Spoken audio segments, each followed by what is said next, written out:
Hello, sports fans. It's Jason with JBBA Sports. It is Friday. I believe it's the 9th. Yes, it is. It's November 9th. Recap. Sorry I didn't get my Monday night video out there early enough. Um, it did hit, but we really didn't need the Monday night video all by itself because the Sunday video that I put out on Saturday last week, Friday or Saturday last week, we hit them anyway. Again, a recap on those. We lost the what was it, LSU Bama game. We lost that one. But then we went ahead and we went 5-0 in NFL. So I made quite a bit of money. I don't know about you guys, but I did a nice little rollover, one bet to the next, to the next, to the next. So I did quite well. I'm hoping you guys did the same. It was one of those weeks where sports books out here in Las Vegas, they said they had one of their worst weekends in about 25 years, because even a lot of general public people, they bet 10, 15, $5, 5, 10, $15, 6, 7, 8, 9 team parlays, 6, 7, 8, 10 team parlays. 14 parlays are one thing. You can recoup money in a sports book. When you got to pay out a couple of 14 parlays, but when you've got to pay out 7, 18 parlays, and they said that they had a couple where they actually cashed in more 10-team parlays than ever before, and those are things that you cannot recoup back. So they ended up having a bad weekend last weekend. One of the big games, obviously, was Atlanta and not Dallas. I'm sorry, Atlanta. Yeah, it was Atlanta. It was Atlanta and Dallas, as a matter of fact. Game was what, 13-16. Atlanta's favored by 4. Coming down to the last minute and a half, Atlanta could have taken a penalty, delayed the game, moved it back a little bit, and then made like a little pooch punt and set it down there and just win the game by 3. Anyway, what they did was they kicked a field goal. It obviously made it so that I covered, because if you look at my last video, we had Falcons on there. So it was a big turnaround, big swing for the sports books. I'm happy because that means sportsbooks didn't win and we did. So that's always great. So this Saturday we are going to go back on Bama. Bama didn't play as well as they should have last week, and I think coming back home, playing Texas A&M, I think they can cover the 13. I know 13 sounds like a lot, but it's really not.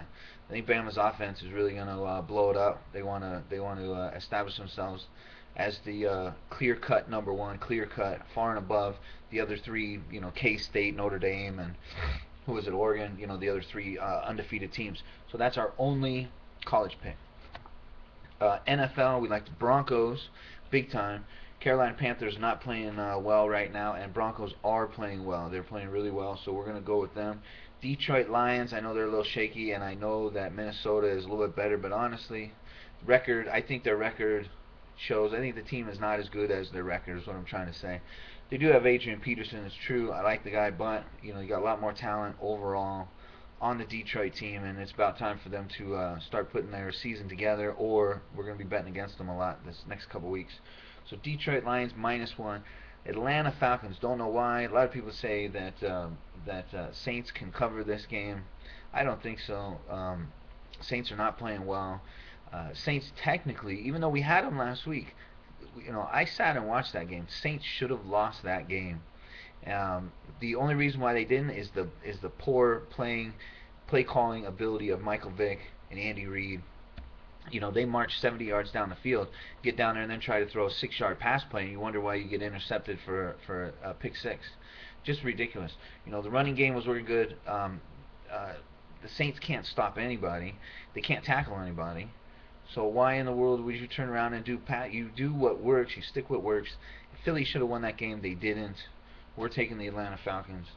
Last but not least, Seattle Seahawks at home. Crappy team on the road. They are great, though, at home. Jets. Need I say more? It's the Jets. I think they're battling to see who's worse, really, the Jets or Buffalo. I think they're really trying to scrape the bottom of the barrel, or actually dig a hole and build a basement and make a new bottom, make a new barrel. The Jets are the Jets, and that's it. And Marshawn Lynch is going to run all over these. They're injured, so what are you going to do? They're injured, and they've got issues in-house. battling back and forth, when you have issues like that, you got to bet against them. That's all you can do.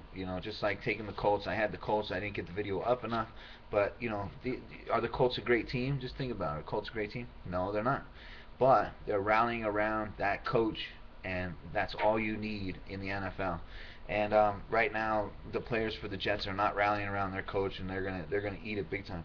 And actually, I'm gonna throw out a bonus play. Let's not forget Sunday night football. Why in the world the Bears are favored by 1 point? 1 point? You might as well just make it a pick 'em. But anyway, I'm gonna take Houston Texans because this is gonna boil down to turnovers. Whichever team turns over the ball less, it's gonna be a team that wins that game. This is gonna be honestly, I don't think it's going to be a 3-point game. I think it's going to be more a 10-point game. And the difference will be that 7 points will be that turnover. So that's that. I'm going to put up a Monday night video separate. I already know who I want. And that'll be that. So good luck. Let's do some win together. And I will see you tomorrow. Don't forget to subscribe. And roll these games over because you're going to win a lot of money this weekend just like last weekend. Good luck. And I will see you Monday.